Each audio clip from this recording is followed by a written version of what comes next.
I mean, who actually plans on becoming a neighborhood villain?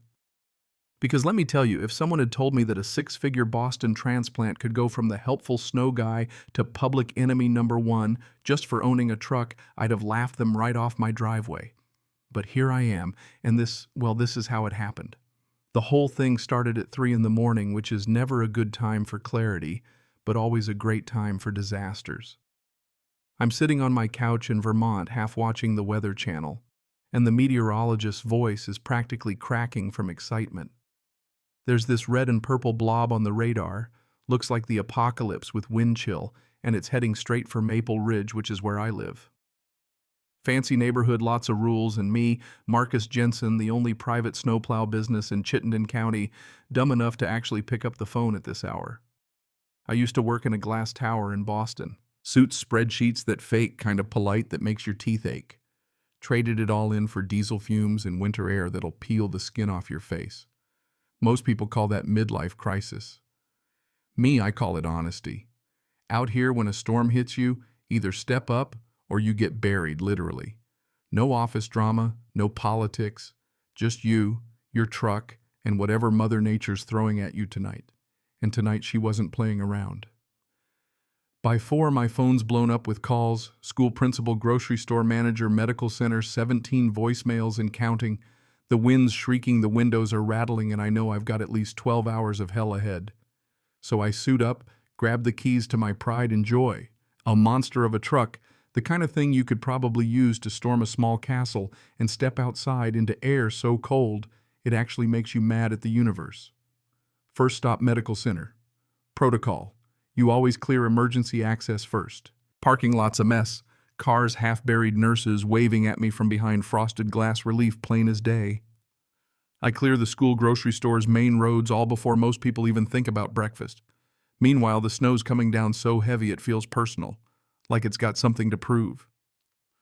Halfway up Hillside Avenue, just as I'm thinking my day can't get any weirder, my phone rings. It's Margaret from the nursing home. She sounds terrified. Someone inside's having a heart attack. Ambulance can't get through the county plows, stuck somewhere out on the highway. I'm 20 minutes away, flooring it down roads that don't even look like roads anymore. When I finally get there, the ambulance is just sitting, lights flashing, blocked by a downed pine tree and 5 feet of windblown snow. No time to think, just move. Drop the plow, push back up, push again. Paramedics show up with chainsaws, nothing like teamwork forged in desperation. We cut, we dig, we shove, and finally the ambulance squeezes through. They get the patient out. I clear enough of the parking lot for a getaway, and as they roll back out, Margaret's there, tears streaming, tells me I saved a life. I laugh it off, tell her it's my job, but inside, yeah, that one stuck with me. By noon, I'm exhausted, eyes burning back on fire. I pull into a gas station for coffee number 6, maybe 7, and a kid working the counter thanks me. Says his mom can get to her PT appointment because I cleared Maple Ridge early. And that's when I remember my own neighborhood hasn't seen a plow all day.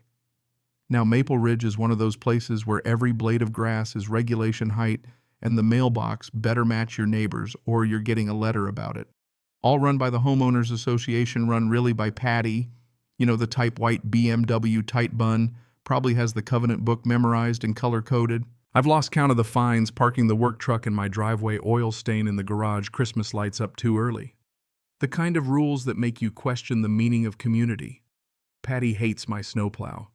To her, it's a commercial vehicle, an eyesore. A violation, probably the beginning of the end for property values everywhere. I tried logic, pointed out half the neighborhood has company logos on their vans. Doesn't matter. Rules are rules according to Patty, and my truck isn't welcome. But when you've been up all night saving lives and clearing the way for everyone else, you get a little less patient with that kind of thinking. So I drive back into Maple Ridge, and sure enough, the roads are untouched. Neighbors are out shoveling or trying to, while the snow just laughs and keeps falling. There's Bill, the retired teacher, red-faced and stubborn. Amanda with her baby, one arm on the shovel, one on the carrier. Old Mr. Patel chipping at the ice like it insulted his mother. I could have just cleared my own driveway, called it a day. But I'm not wired that way. I clear the Williamsons' driveway. They're both nurses, probably saving someone's life right now. The Crafts, too, they're in their 80s, shouldn't be lifting anything heavier than a coffee cup. I'm just finishing when Patty rolls up, hazard lights blinking like a warning siren. Designer boots parka that look half disgust, half satisfaction. She starts taking pictures of my truck. "Mr. Jensen, what do you think you're doing?" she says. And I swear you could feel the temperature drop another 10 degrees. She's talking restricted hours, commercial activity, threatening fines, towing in the middle of the worst blizzard in 20 years. My patience snaps. I tell her, "Look, people need help. Streets are impassable. The contracted snow service isn't coming for hours, maybe a day." She doesn't care. The rules, Marcus. It's always the rules. That's the thing about power, you know. Give someone just enough to be dangerous and suddenly common sense is the first casualty. I tell her, "Fine, have it your way. But when people are stuck or someone gets hurt, that's on you." The next 6 hours blur together: fire station, hospital, churches, more calls than I can handle. By the time I limp back to Maple Ridge, I'm running on fumes and caffeine. And there it is, a dozen cars backed up at the entrance, snowdrift blocking everyone out. People yelling, babies crying. Mr. Patel slumped in his car, looking gray and cold. Patty's standing there, arms crossed, still waiting for her contracted service. 7 hours and nobody's come. My neighbors beg me to clear the entrance. I want to help, but Patty steps in front of me. "Not permitted, Mr. Jensen. You know the rules. You ever want to just scream, that was me." So I call the owner of the snow service. Jimmy's a friend. He says they won't get here until tomorrow afternoon, maybe later. I turn to Patty, repeat what he said, but she's still clinging to her power. Then in the middle of this standoff, Mr. Patel collapses. Just gone. We rush, get him into a warm car, call 911. Paramedics say they're delayed, can't get through unless the road is cleared. For the first time, I see real fear in Patty's eyes. "Clear the road," she says, voice barely above a whisper. I make her say it again, loud enough for everyone to hear. And then I do what I do best. I clear that damn road. Takes me 20 minutes, every muscle screaming. The ambulance comes, gets Mr. Patel out.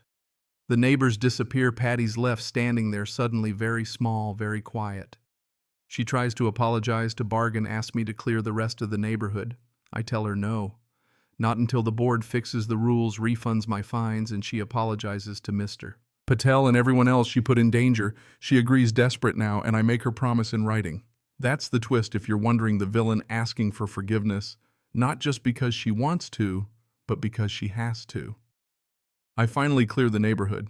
Neighbors bring me food right along, tell me the gossip. Patty's days as president are numbered. By morning, the board meets, changes the rules, refunds my money. Patty steps down. For the first time in years, I sleep in no letters stuck to my door, no threats about the truck in my driveway. And you know what? Things change. The board reforms the covenants down from 73 pages to 32. No more nonsense about mailbox color or oil stains. Emergencies now mean flexibility, not fines. The community actually starts acting like a community. People look out for each other, show up to meetings, organize events. Even Patty changes. She volunteers, apologizes in person, finds a little bit of herself again. Business takes off. My snowplow's no longer a crime, it's a lifeline. The county calls, wants me to help with storm response. I hire more drivers, expand services, find myself finally building something lasting, not just for me, but for everyone around. Funny thing about power, it can corrupt, but it can also wake you up, force you to grow. Patty found her redemption. I found my purpose, and the neighborhood found its soul. We all needed that blizzard. Sometimes it takes a crisis to shake the stupid out of people, to remind them that rules are for serving people, not the other way around.